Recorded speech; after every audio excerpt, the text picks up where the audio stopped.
Hi, I'm Jenny Fish from One Big Happy Yarn Company. Welcome back to our Coral Cardigan knit along. This cardigan is designed by Amy Christophers and uses the Isola yarn.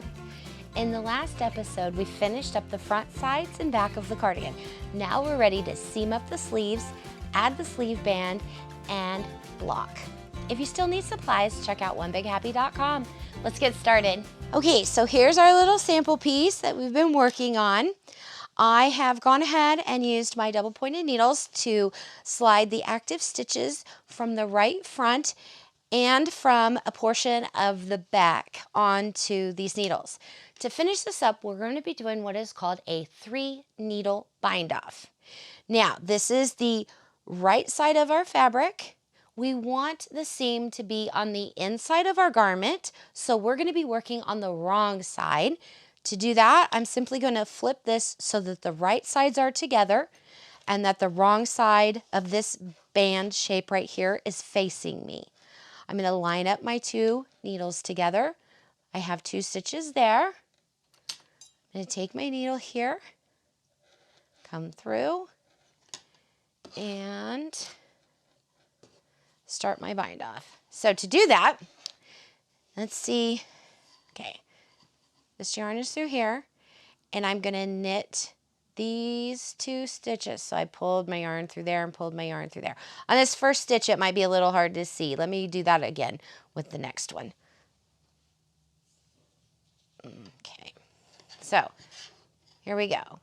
I'm sliding my needle through here and through here, grabbing the yarn, pull it through there, pull it through there, and slide those 2 stitches off. Okay, now I'm going to pick up the first stitch, lift it up and over the second stitch.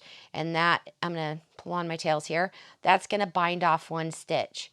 Do that again, through here, wrap my yarn, pull it through both of those 2, slide both of those 2 stitches off the needle, pick up the first stitch, lift it up and over the second stitch. Now I've bound off the second stitch. Go ahead and continue on matching these up, binding this side off. When you're done with this side, then you will do the 3-needle bind off on the other side. It's the same thing, just reversed. When we're done with all of that, then we'll seam up the underarm area of the sleeve. Okay, so I've gone ahead and I've finished my 3-needle bind off. This is the seam right up here. That's all done. Now what we need to do is seam up the underarm area, and then we'll pick up stitches to make the sleeve. Both of these 2 steps, I have a stitch support video, and I'll put the link up above so you could click on that if you want a little bit more information, but we'll go ahead and go over that now. I'm going to turn this right side out, so we've got it facing like this. And I'm going to use the mattress stitch to seam up these 2 stitches here. Now you could use a whip stitch from the underside, but when you're working on the front of the side, if you do a mattress stitch, it seams that up and you don't really see it. So I am going to come underneath, leave a long tail because this is cotton linen blend and you're going to want a lot of space or a lot of tail to weave in. Okay, I'm going to come in here. Come right down there through that. I'm going to come over here and pick up the bar between that stitch. And pick up between that stitch. That's the thing about the mattress stitch is when you do this, you cinch it up and it pulls and curves all those stitches in together and you can't even see where it was. There.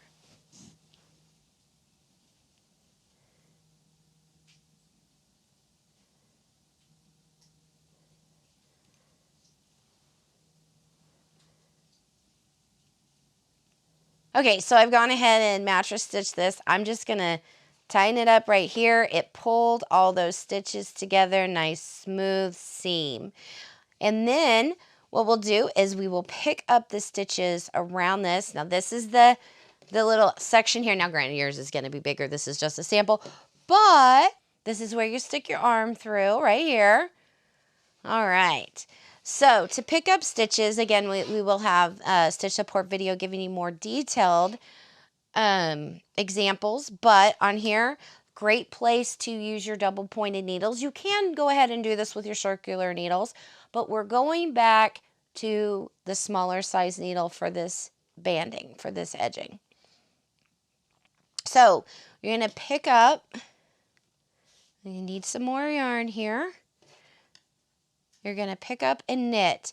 And so what I like to do is come in here and go through this first stitch that's on the end here. I like to get a secure pickup. I know I'm going to be adding more stitches as I go along to make this thicker. So I like to get a good solid attachment here. In the pattern, it will tell you how many stitches you need to pick up, and it will also give you a suggested, like, for every 3 stitches, pick up 2, or every 5 stitches, pick up 4. It'll give you that to kind of let you know and gauge. What I did in my head when I was doing this is I took the total amount of stitches I needed to pick up, cut that in half, and then I looked at it, picked up that many stitches on the front side of the sleeve, made sure they looked nice and even, flipped it over, and then picked up the rest that I needed. And that was just kind of how I broke it down for me to make those stitches nice and even. Sometimes when you're doing this, you may be like, oh man, that is too big of a gap. I need maybe a stitch more than what they suggested you pick up. If it looks like that's going to make it look better, like if you feel, hey, I got too much here, I got to pick up an extra one, go ahead and pick that extra one up, knit one more round and do a decrease to decrease it out so you're back to the same amount of numbers that the pattern calls for. Then you can jump right back into the pattern and follow all the instructions. You're making this. This is yours. Feel free to adjust when needed.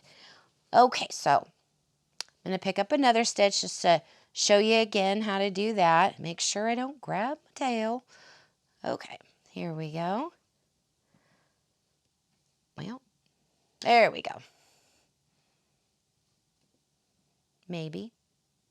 What am I getting snagged on here? Okay. Here we go. There we go. Again.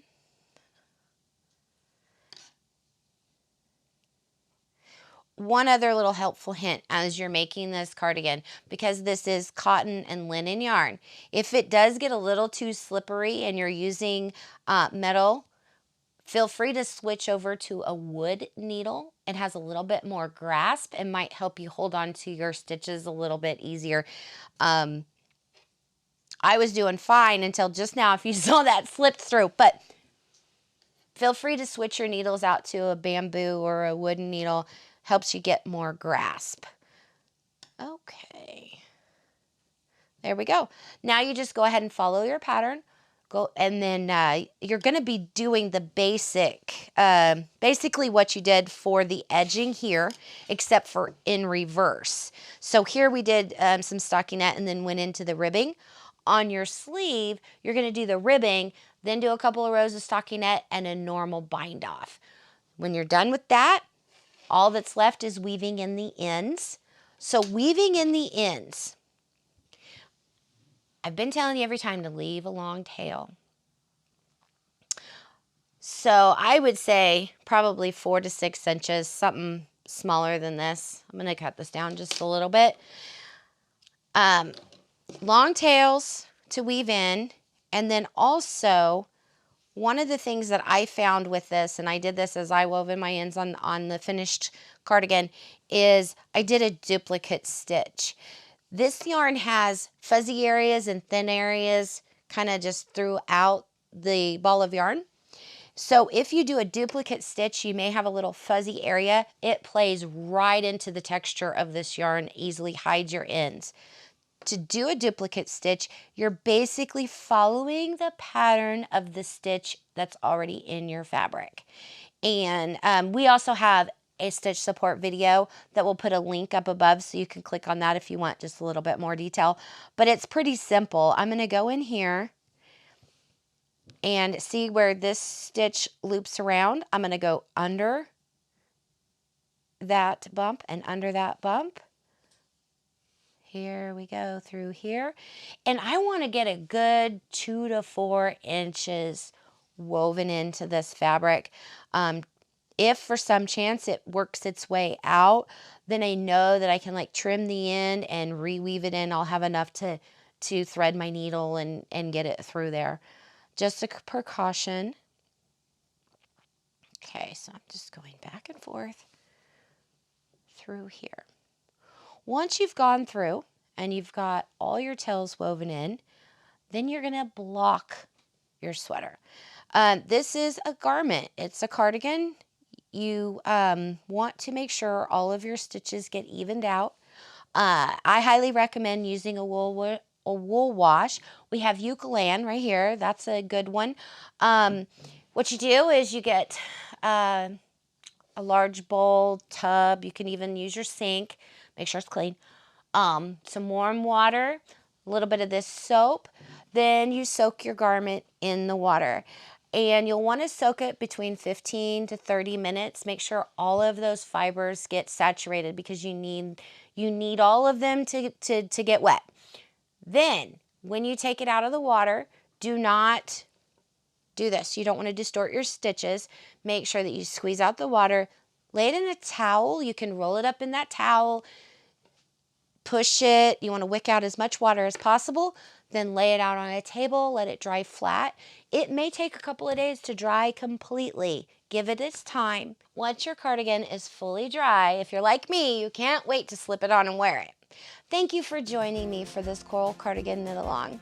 I loved knitting this pattern and this style. It's totally my style. Matter of fact, I have already worn this cardigan out on a date with my husband.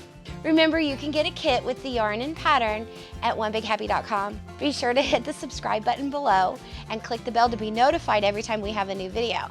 We have some great new videos coming your way. Happy knitting!